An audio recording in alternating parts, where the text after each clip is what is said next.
Why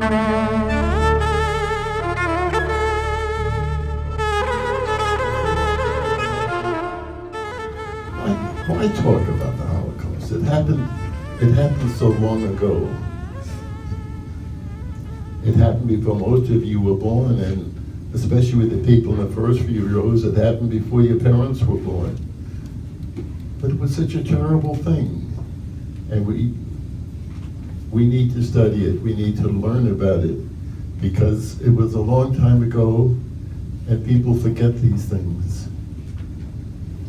People do forget them, because if you think back I wonder if any of you learned about what happened in 1915 when over 1 million Armenians were slaughtered. And I went to school back east and I never learned about it. And my kids went to school in Oklahoma. They didn't learn about it. My grandkids went to school right here in Texas. Over 1 million people murdered, and nobody knows about it. And only 25 years later, we were in the Holocaust period. And it was such a terrible thing. I mean, for 11 million civilians to be murdered by government orders, and it was over 70 years ago. So because it was so terrible, because it was so long ago, we can't afford to forget it as we did with the Armenians. So I'm glad you're here, and we'll talk about it a little bit. When we speak of the Holocaust, we speak of a period of 1933, 1945, 12 years. And during that period, this political party in Germany, the Nazi Party, legally took over Germany. There was an election. They had a lot of parties. They had more votes than any other party. They were put in charge. But when we speak of the Holocaust, we have to go back for one moment to World War I. World War I was fought, Germany lost, and the German soldiers went back home, and they were very angry. They were very angry because they had to sign a treaty they didn't want to sign. They had to pay reparations. Reparations mean that they had to pay the fine that the winning countries imposed on them. So these soldiers came home angry, but Germany looked pretty good when they got there, because the war wasn't fought there. The war was fought in France. And they came home and they resumed their life. And things went pretty well in Germany after the war, after the First World War. And then suddenly, business started to become bad. People lost their jobs. And they had high inflation. We don't know inflation in America, fortunately. But the inflation was so terrible that people were being paid daily, because every day the money was worth less than it was the previous day. And just to give you how bad just to give you an idea how bad it was, in 1919, if you were going to mail a letter in Germany to any other part of Germany, it cost 5 Pfennig. It cost 5 Pfennig, like a nickel. 2 years later, 1921, that same letter cost 2 billion marks. It was as if people could somehow save for their kids' college education. And now their child is a senior in high school, and they've got this money, but it doesn't pay for college. It maybe only pays for a pair of shoes. So you had people standing around. They were very unhappy, and they were frustrated. They didn't have jobs. There was no prospect for a job. Unemployment hit 40%, 4-0. That means for every 5 families, 2 of them had no income. And in those days, it wasn't, well, Papa's not working, Mama's working. Mama was home taking care of the kids.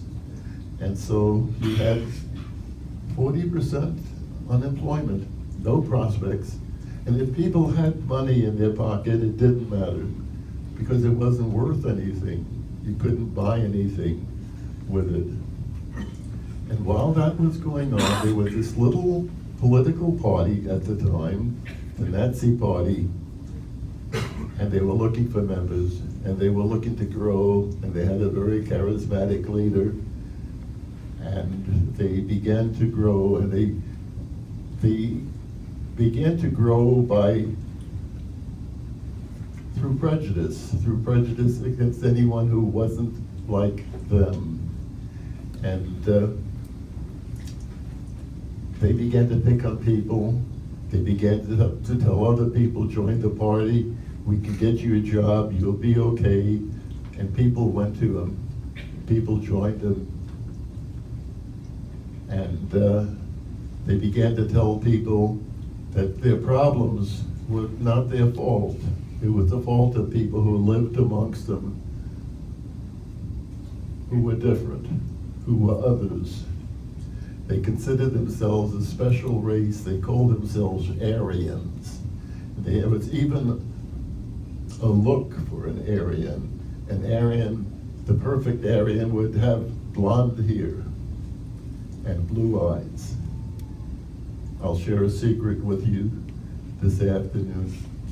I was not born with gray hair, okay? I was born with blonde hair, and I still have my blue eyes, right? And I was the most Aryan-looking Jewish kid you could imagine in Germany, and my mother often would tell the story of taking me on a train. And this military officer with the black boots and the shiny buttons came down the train and stopped when he saw me. And he ran his hand through my hair the way people do. And he turned to my mother and told her how fortunate she is to have such an Aryan-looking son. I was perfect. Blonde hair, blue eyes. So what if I had brown hair? What if I had black hair? What if I had red hair? How different a person would that make me? But that's all it took. And they began to pick on anyone who was different. And my people were not the first people picked on. The first people picked on were people who were physically and mentally challenged. They just weren't going to have someone with a mental or physical problem pass on their handicap to yet another German generation. Those were the first people who were killed, and they were killed in large numbers. So who else did they pick on? Besides those people, besides my people, they would pick on communists, homosexuals, Jehovah's Witnesses, liberal Catholic priests, liberal Protestant ministers, people in labor parties, people in unions. It went down the line, anyone who didn't follow their line. And they picked on these people would be just talked down to in public, and people would be beaten up in the street. And then along comes the election of 1933, and the Nazi Party won the election. And it was their country to run now. And things changed overnight. At the beginning, people were not being killed. At the beginning, Jews weren't even being arrested. At the beginning, they just wanted the Jews out of Germany. They wanted Germany to be Judenrein, they called it, be free of Jews. And so how do they do this? So they, through intimidating people, through impoverishing people, through isolating people, people would be beaten up in the street. They would be impoverished because they came up with one law after another. One of the first laws was Jews couldn't be citizens. That meant they couldn't vote. If you weren't a citizen, you couldn't have a government job. For example, you couldn't be a teacher. Teachers were paid by the federal government. And then shortly after that, they said, no Jews can be teachers. Teachers have to be members of the Nazi Party. And they took advantage of that. And you would have these teachers with their Nazi Party cards pick on the isolated Jewish students in the class. The teacher would ask the class, you have 5 apples. A Jew steals 2 of them. How many apples did the Jew leave you? Can you imagine if you were the only Jewish kid in that class? Or can you imagine if you didn't say Jewish and pick on another group, maybe a little closer to you personally? So people, Jewish teachers lost their jobs. So, and a short while after that, Jewish children were no longer permitted to go to school anyway.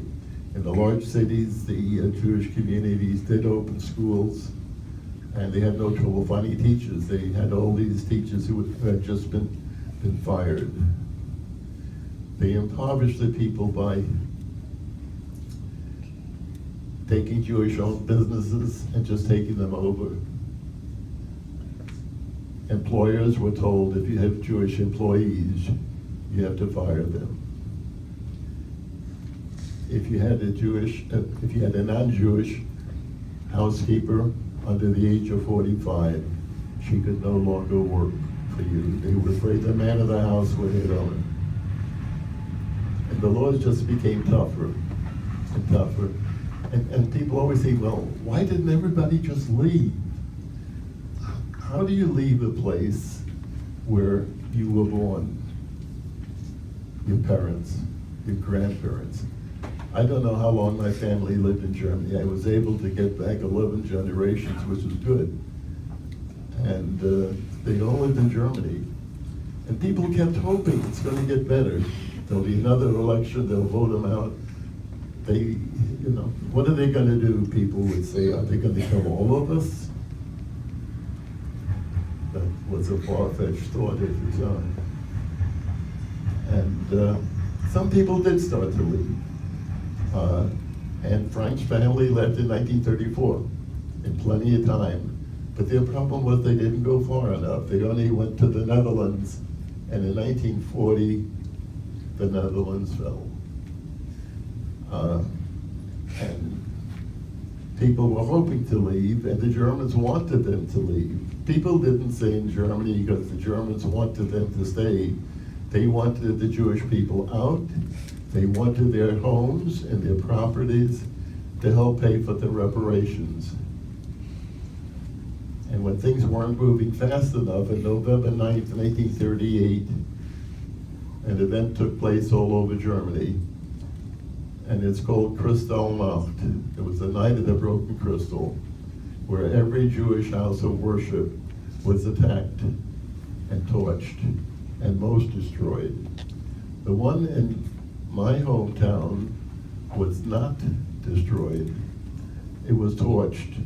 Prayer books were taken into the courtyard and doused with kerosene, whatever.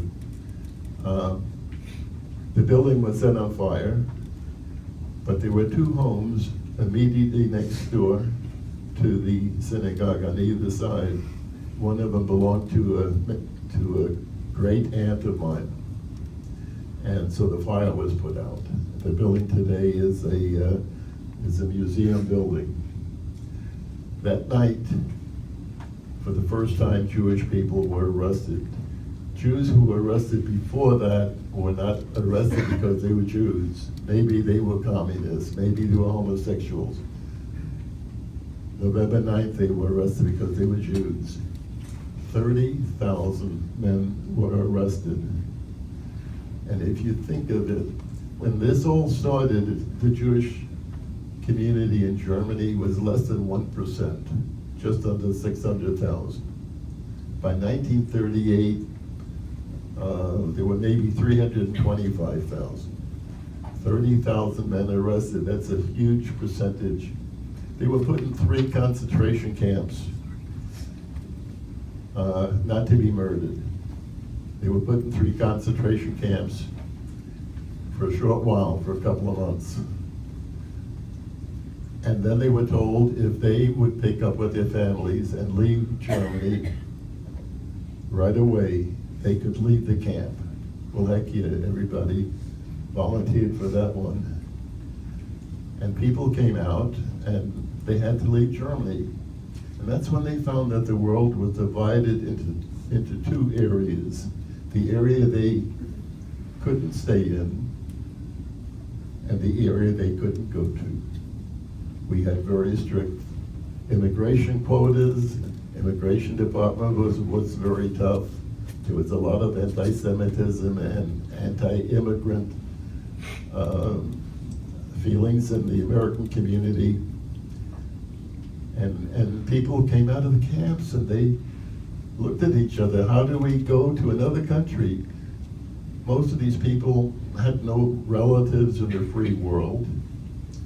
My sister's father-in-law, for example, was one of the men arrested. And when he came out, he went home and he had no idea where he might go. So he started going from embassy to embassy, seeking admission to one country after another.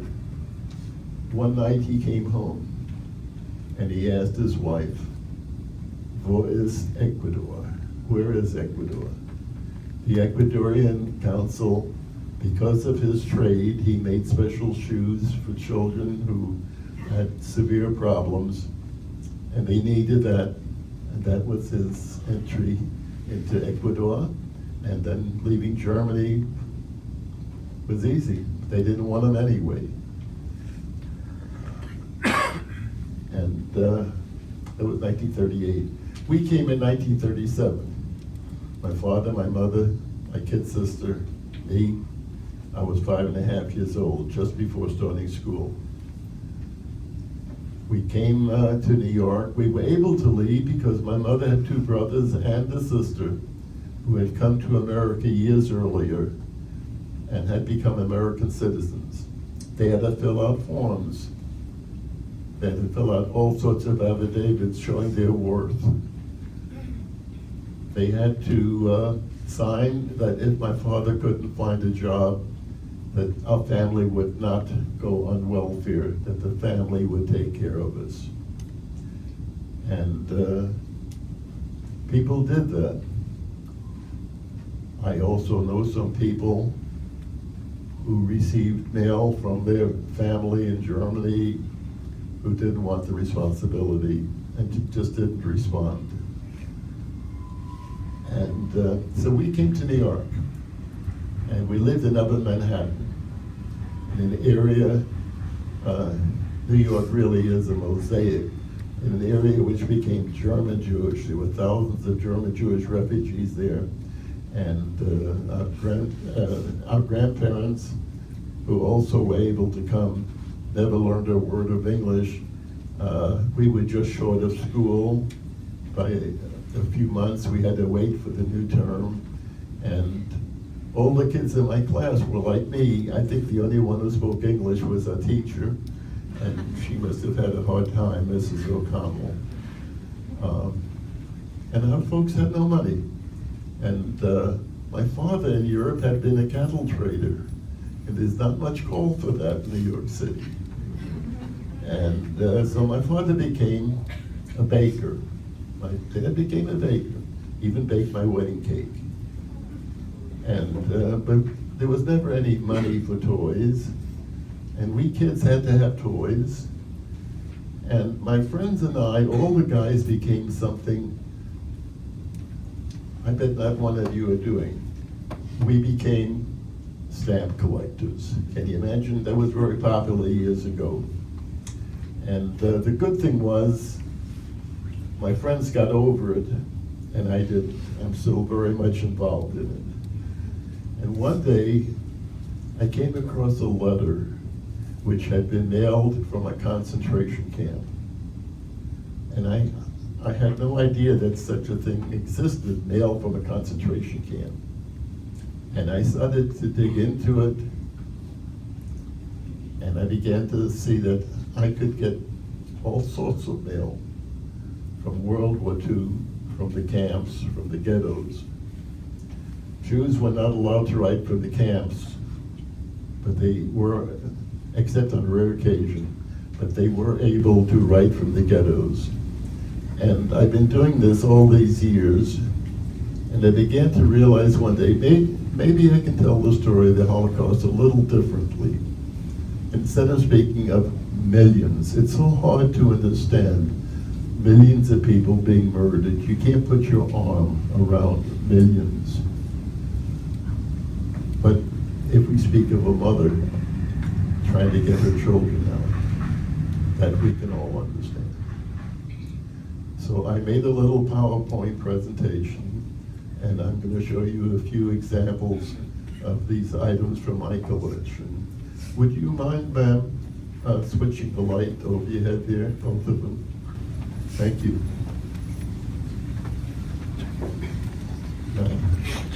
Oh, thank you. Forgot where I put it.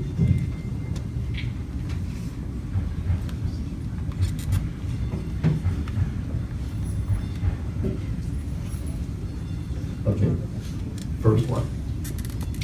All I have in this one is an envelope. I do not have the contents. It's an envelope addressed by a German Jewish man. It's 1937, and he's in British Mandate Palestine. So he got out of Germany and made his way to Palestine. 1937, that was the year my family came to America. And anyone who had family or friends behind did whatever they could to help get him out of that furnace. And people did all sorts of things. People who had no relatives in America looked in phone books to find people with the same last name and write them a letter and saying, maybe we're related. But one of the crazy things, this man must have had an aha moment. He figured, maybe if I write to President Roosevelt, the most powerful man in the Western world, maybe he'll help me. So this letter is addressed to Herr President Franklin Roosevelt at the White House, Washington with a Y, America with a K. And I know presidents don't open the mail 8 o'clock in the morning. But President Roosevelt was a stamp collector. It ended up in his collection, and that's where I got it from. But people did whatever they could to help get their families out. Here too, in this one I have only the envelope. This was written by a Jewish man. He's still in Germany. He writes to a congressman in America to help him. People ask, how do you know he's Jewish? All you have is an envelope. You don't have the contents. I know because I look at the return address. From close to the beginning, Jews had to wear the yellow star on their clothing to identify themselves as Jews. So wherever they went, everyone would know that's a Jewish person. But then they came out with a follow-up law. The Jewish men had to take the middle name Israel, and Jewish women had to take the middle name Sarah and use it on all their letters so that the receiver would know right away who's writing to him.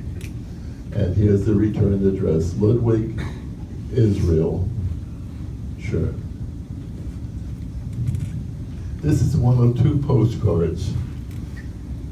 And I came across this in Denver on a trip one day, and it's a postcard written by a Jewish woman. There's her name, Regina Sarah Israel. There's that middle name. Regina is still in Germany when she writes this postcard on November 13th, 1941. She and her family have lived under the Nazis for 8 years. It's 3 years since Kristallnacht.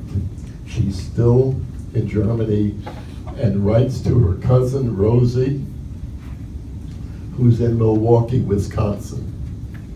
And in the postcard she writes, "There is no time to lose anymore, otherwise we are lost. But we hope, my dear Rosie, that you will still succeed in making our journey to Cuba possible." So she's begging her cousin, help us get out, help us get to Cuba. Well, why Cuba? The family obviously had quota numbers, but they were too high. They weren't calling those numbers yet.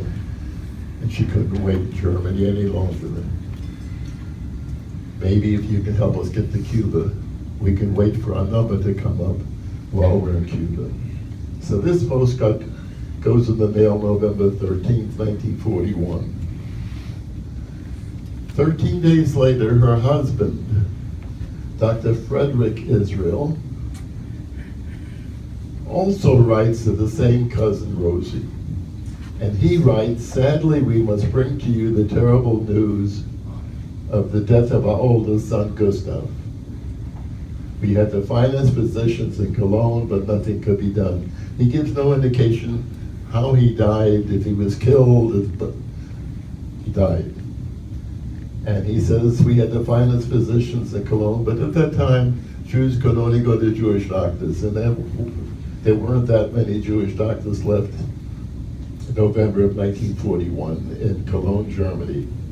And in the same paragraph, he continues, "For the emigration, for our leaving Germany,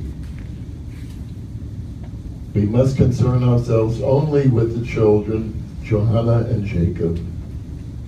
Please, dear Rosie, act with the greatest urgency on our visas to Cuba." So, 2 cards written 13 days apart.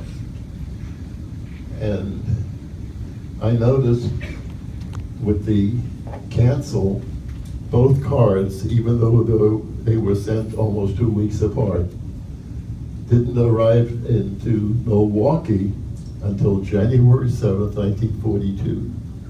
While these 2 postcards were in the mail, Pearl Harbor happened, December 7th, 1941.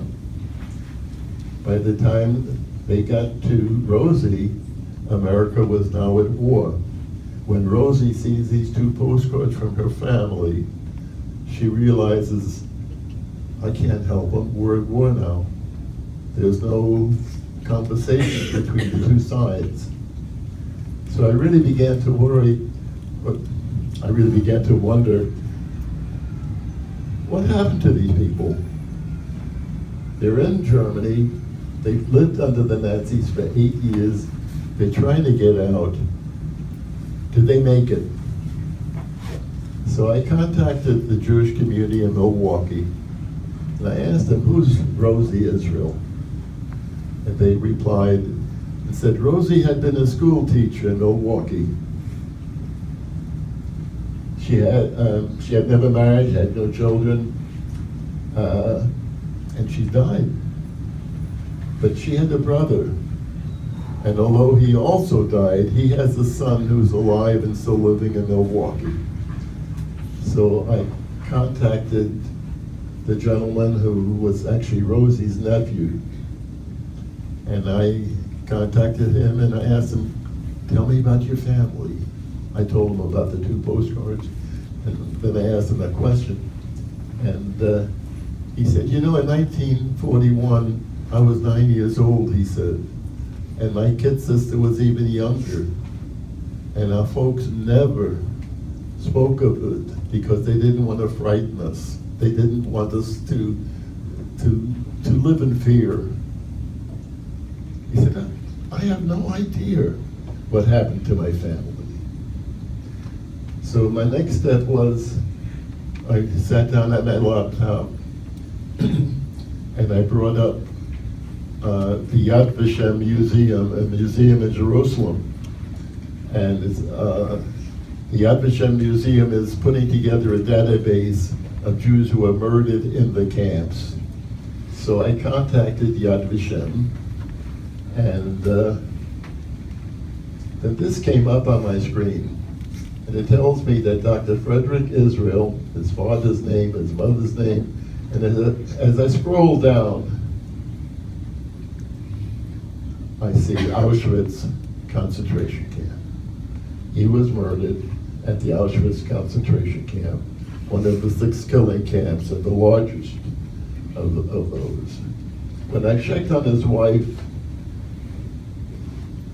I found that somehow they had made their way to Berlin.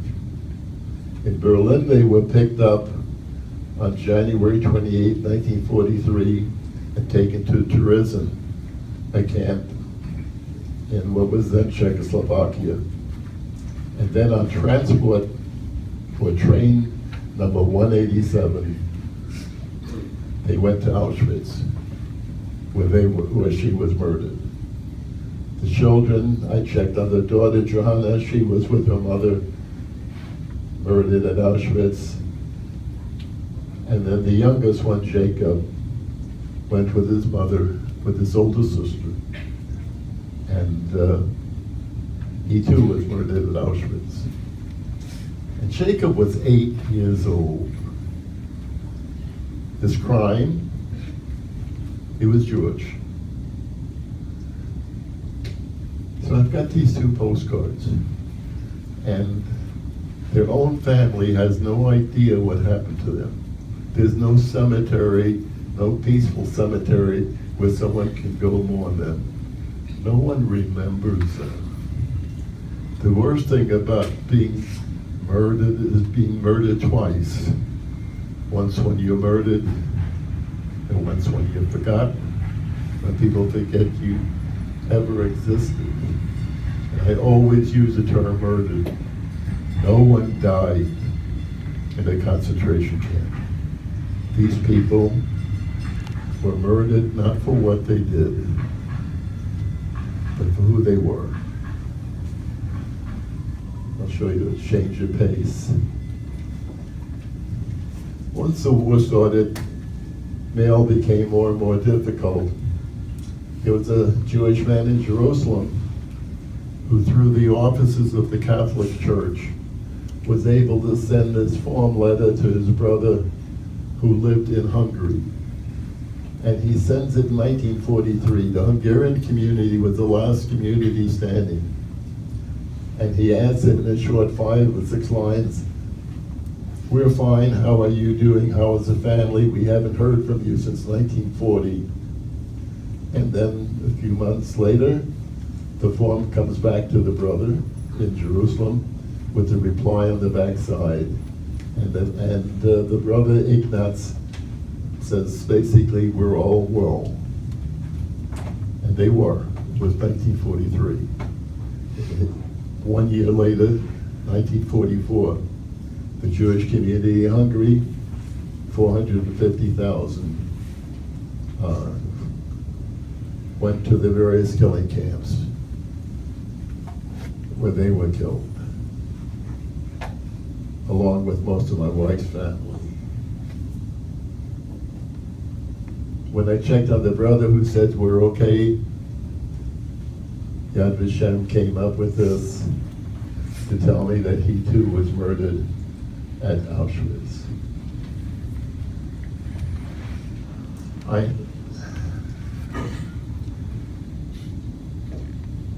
Two postcards, I have quite a few from this man. Postcards written by a Jewish man, he's still in Germany. He's trying to stay ahead of the Germans. And he has this friend in New York who's the grandfather of my oldest friend. And when the grandfather passed away, the family gave me these postcards. Postcards are written in Yiddish. The man is a very religious man, a very devout man. And he writes to his friend in America, and he says, what are you thinking? He says, how do you carry on? And he said, you've got food in your stomach, you live in a warm home, I'm hungry, I'm wet, I'm tired. And these cards, each one's written from a different country. This one's from Belgium, this one's from Denmark. And when he writes to his friend, apparently this man's father loaned money to quite a few people. Some of them didn't pay him back. He kept a list of who they were, and some of those people had made their way to America, and he names and gives the addresses of those people. He says, please, go to these people. Maybe they can pay you some of the money. Maybe you can somehow get it to me. Maybe I can buy my way out of here. I don't know what happened to Moshe. He signs every letter with just his first name, and I can't work with that.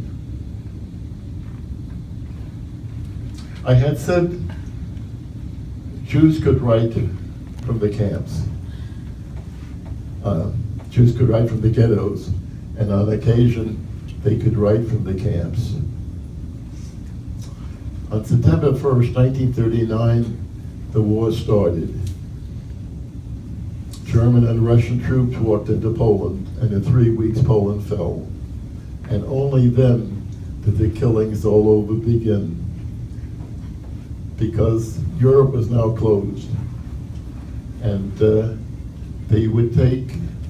Germans would come in to a town, they would gather up the Jewish men, take them out to the forest, give them each a shovel, have them dig a ditch, and then shoot them. And then go back to town and get the women and children and take them to the ditch where their husbands and fathers were and kill them. And they would go from town to town doing that. And then after a while they said, wait a minute, we're going to kill the Jews. There's 3 million Jews in Poland, but in just Poland, there's 3 million Jews. So they had a conference, at the Wannsee conference, and they came up with the final solution. And the answer was, we're going to murder all the Jews, no exceptions. So they began to build ghettos, not what we think of ghettos, but ghettos with armed soldiers keeping people in, barbed wire, no education, no sanitation, no nothing. They were holding tanks. And then they built 6 killing camps, of which Auschwitz is the largest, was the largest. And they would come with the train and take the people from the ghettos to the killing camps. And they would tell the people, getting all those people onto a train, I'm sure was very chaotic. They told the people, we're going to take you to the east, further east. There'll be housing, there'll be employment opportunities, get on the train. And they did. And when the long trip ended and the train's doors would be opened, there would be soldiers yelling at them and dogs barking at them, get out, get out, get out, and they would tumble out of the trains. And the first thing they did was they separated men and women, husbands from wives, parents from children. And then they went through what they called the selection. And people lined up in front of soldiers who sat there at their desks. And the soldier would look at you, and he would either wave you to the right or to the left. If you were young, if you were strong, if they could see labor potential from you as a slave labor, you went in one direction. If you were older, if you were frail, if you were pregnant, whatever, you went the other direction. And within 24 hours, you would be gassed and incinerated, and your ashes would be sold to farmers for fertilizer. And this went on 7 days a week. Trains came in, people went to their death of slave labor. Slave labor wasn't a picnic because they didn't care about you, because tomorrow there's a new slave labor group coming in.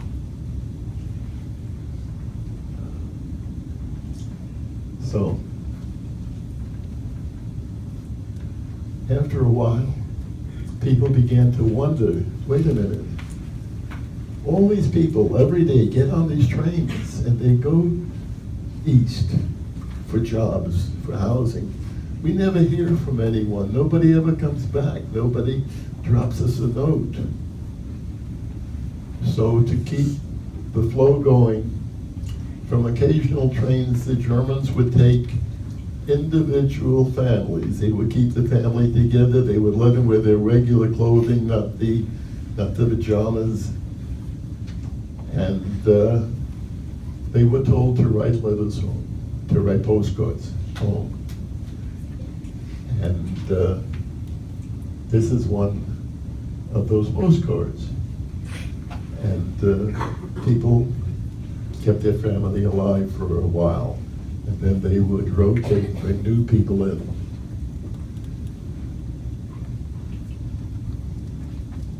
This is a postcard from a woman.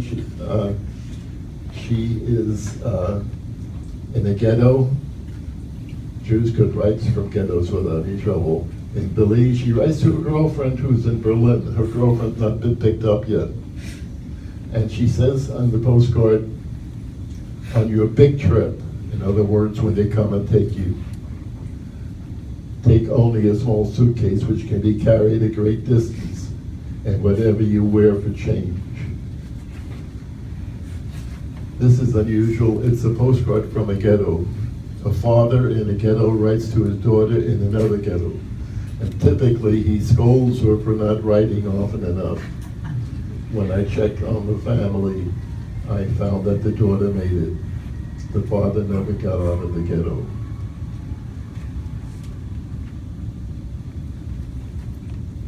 There were 2 lines on this postcard, which was written from a ghetto, and they were, we don't know where our loved ones are. Nobody knew where their family was. You were separated, you had no idea. The other line, please do not forget us. Nobody knows where we're at. We're going to die. No one will know.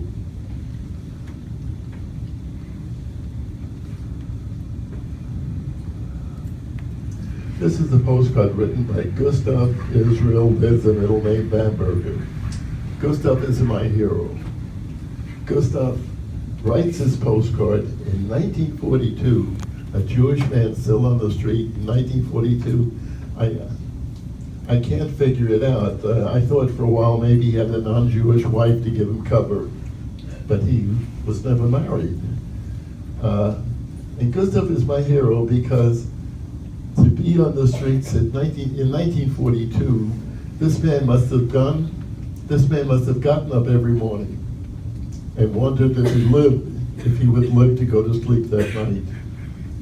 And in spite of that, Gustav thought there were people who had it worse than him, because this postcard Gustav mailed to the head of one of the ghettos, to the Jewish mayor of one of these ghettos, and he says on the separate cover, I'm sending you money for food.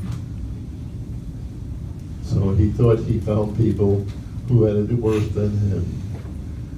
Of course, no good deed goes unpunished. When I checked on Gustav, I found that he was murdered at the Stutthof camp. This last postcard, mailed from the Warsaw Ghetto, the largest of the ghettos.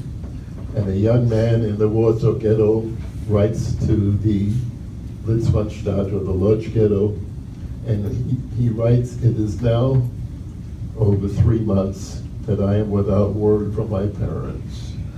And I plead to the Jewish community for any information regarding Chaim Kalfus. I plead for a speedy reply. So when I checked to see what happened to his father, he was murdered at Auschwitz. I checked to see what happened to his mother. She too, murdered at Auschwitz.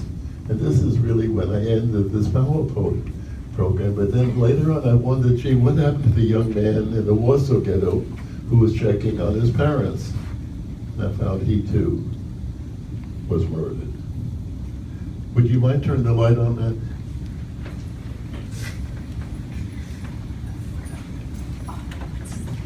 All these murders, all these killings, This didn't start with murder. This didn't start with killing. This started with prejudice. It started with words, and it led to unbelievable killing. And I know that all prejudice doesn't lead to genocide, but I think we all have to understand that all genocide begins with prejudice. It's a very contagious disease, and it spreads, and we still haven't found a cure for it. I used to think that my generation, with what took place in our life, would have made my generation do something to not let this sort of thing happen again. And we failed. We failed. We were determined that our kids and our grandkids were not going to experience this. We failed. So now we look at you guys. If there's going to be a difference in the world you're going to live in, it's going to have to come from you. And I know you're just young people still going to school, but you can start at any time. You can start the next time you hear someone talk down your classmate because they worship differently, because their grandmothers have a different accent. It's never too early to start. This prejudice has wiped out all these people, and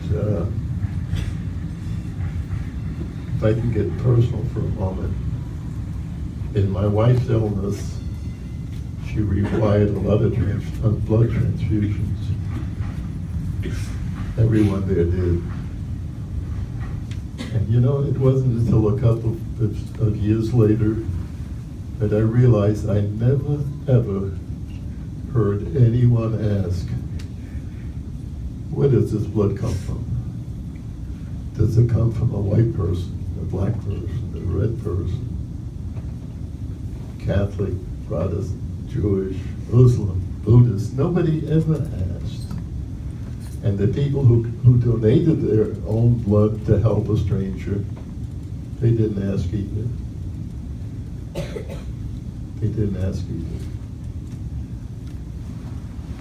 And I always sneak one little religious thing on you at this point.